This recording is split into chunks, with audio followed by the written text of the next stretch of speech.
இருக்கீங்க எல்லாரும் நல்லா இருக்கீங்களா? இப்போ நம்ம அருமையான ஒரு டிஃபன் ஐட்டம் செய்ய போகிறோங்க. என்ன தெரியுங்க? வெள்ளரிக்காய் வச்சுருக்கேங்க உங்கள் முன்னாடி. வெள்ளரிக்காய், இந்த வெள்ளரிக்காய் வச்சுக்கிட்டு நம்ம ஒரு இட்லி செய்ய போகிறோங்க. என்னடா இது வெள்ளரிக்காய் வச்சு இட்லி செய்ய போகிறேன்னு சொல்கிறீங்களா? ஆமாங்க, ஏன்னா இதுதான் ஒரு டிஃப்ரெண்ட்டான டேஸ்டியான இருக்கும். நல்லா டேஸ்ட்டாக இருக்கும் சாப்பிட்றதுக்கு. அதாவது டிஃப்ரெண்ட்டாக எப்படிடா இது இந்த மாதிரி இட்லியை நம்ம இது வரைக்கும் சாப்பிட்டதே இல்லைன்னு சொல்லிட்டு ஒரு புது டிஷ்ஷாகவே இருக்கும் உங்களுக்கு. அது எப்படி செய்யலாம்னு சொல்லிட்டு இப்போ வீடியோக்குள்ளே போய் பார்க்கலாமா?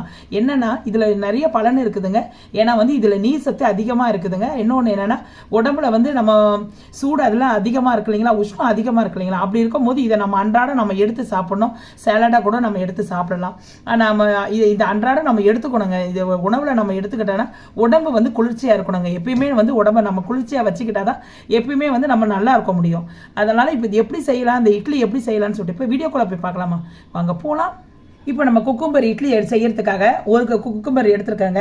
நல்லா கொஞ்சம் பெருசாக பார்த்து ஒன்று எடுத்துங்க. உங்களுக்கு எவ்வளோ வீட்டை இருக்கிறாங்களோ அதுக்கு தகுந்த மாதிரி நீங்கள் குக்கும்பர் எடுத்துக்கலாம்.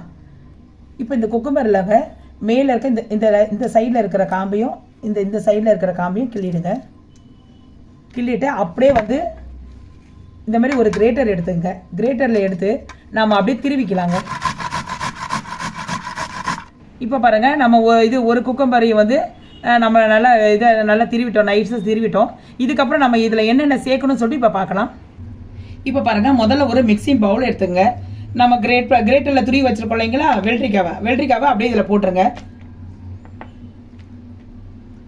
இதில் ஒரு கப்பு ரவை போட்டுக்குங்க. தேவையான அளவு சால்ட்டு போட்டுக்குங்க. இதில் சேர்க்கறதுக்காக ஒரே ஒரு தேங்காய் மட்டும் கொஞ்சம் அரைச்சிக்கலாங்க. ஒரு மிக்சிங் பவுல் எடுத்துங்க. இதில் ஹாஃப் தேங்காய் சும்மா திருவி போட்டுக்குங்க. இதில் 2 பச்சை மிளகாய் போட்டுக்கோங்க.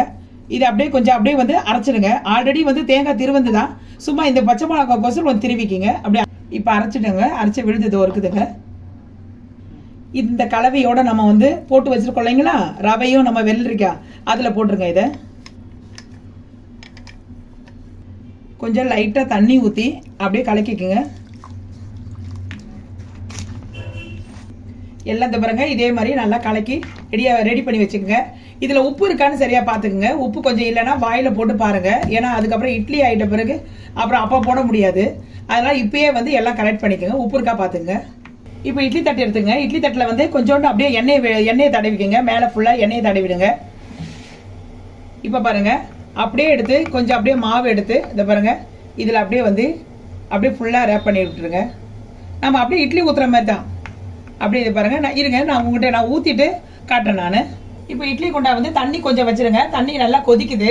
அப்படியே நம்ம இட்லி உள்ளே வச்சிடலாம். தான் பாருங்கள், 3 தட்டு வச்சுட்டேன். எனக்கு 6 தட்டு கொத்து. இது அப்படியே மேலே ஒரு 3 தட்டு.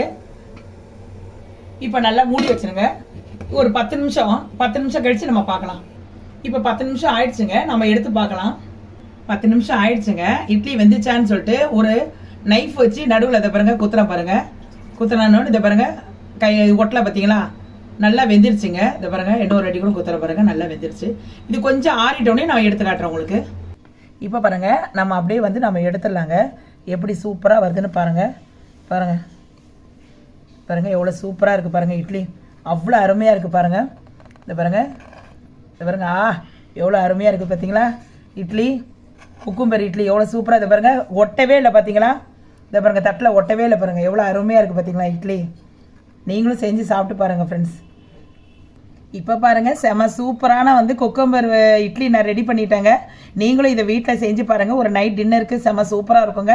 ஏன்னா நம்ம குக்கும்பரில் நல்லா உடல் சூட்டை தணிக்கிறதுக்காக அது நீர் சத்து அதில் அதிகமாக இருக்குங்க. அதை அன்றாடம் நம்ம இந்த மாதிரி நம்ம இட்லியில் போட்டு செய்யும் போது அதை நம்ம உடலுக்கு சாப்பிடும் போது அவ்வளோ டேஸ்ட்டாகவும் உடம்புக்கும் நல்லதுங்க. இதை குழந்தைங்களுக்கும் நீங்கள் செஞ்சு கொடுங்க. இது ஒரு டிஃப்ரெண்ட்டான டிஷ்ஷாக இருக்கும். ஏன்னா இது வரைக்கும் நம்ம வெள்ளரிக்காய் வச்சு யாருமே இட்லி செஞ்சுருக்க மாட்டாங்க. ஆனால் இந்த டிஃப்ரெண்ட்டாக பண்ணியிருக்க இட்லியை நீங்களும் உங்களுக்கு செஞ்சு பார்க்க உங்களுக்கு ஆசையாக இருக்கும் இல்லைங்களா. செஞ்சு பார்த்துட்டு கமெண்ட் செக்ஷனில் நல்லா இருக்குதுன்னு சொல்கிறேன்னா எனக்கு ஒரு லைக் போட்டுருங்க ஃப்ரெண்ட்ஸ். ஓகேங்களா. இதை நான் உங்கள் முன்னாடியே இந்த பாருங்கள், நான் இட்லி எப்படி இருக்குதுன்னு சொல்லிட்டு உங்கள் முன்னாடி இதை பாருங்கள், நான் சட்னியை ஊற்றி இதை பாருங்கள், செம சூப்பராக இதை பாருங்கள், சட்னியை ஊற்றி அப்படியே சாப்பிட்டு பாருங்கள். அவ்வளோ செம சுட சுட சுட சுட சுட இதை பாருங்கள், ஃப்ரெண்ட்ஸ் அப்படியே சுட சுட சுட அப்படியே இட்லி அப்படியே இது பண்ணி சாப்பிட்டு பாருங்கள். அவ்வளோ டேஸ்ட்டாக இருக்குங்க, சாப்பிட்றதுக்கு அவ்வளோ அருமையாக இருக்கும். நீங்களும் இதை சேர்த்து செஞ்சு சாப்பிட்டு பார்த்துட்டு எப்படி வந்து சொல்லுங்கள் ஃப்ரெண்ட்ஸ். அவ்வளோ அருமையாக இருக்குது ஃப்ரெண்ட்ஸ், அவ்வளோ சாஃப்டாக இருக்குது பாருங்கள், அவ்வளோ சாஃப்டாக இருக்குது. நீங்களும் செஞ்சு பார்த்துட்டு எப்படி வந்து சொல்லுங்கள் ஃப்ரெண்ட்ஸ். இந்த வீடியோ பிடிச்சிருந்தா வீடியோக்கு ஒரு லைக் போடுங்க. இது உங்களுக்கு இந்த இட்லி சுட்டு சாப்பிட்டு பார்த்துட்டு நல்லா இருந்துச்சுன்னா உங்கள் ஃபேமிலி நம்பருக்கு ஷேர் பண்ணி விடுங்க ஃப்ரெண்ட்ஸ். இதோடு வந்து உங்களோட விடைபெறுவது உங்களோட அலமையில் ஃப்ரெண்ட்ஸ். இதோட நாளைக்கு ஒரு புது டிஷ்ஷோடு சந்திக்க வரை விடைபெறுகிறேன். ஓகே தென் பாய்.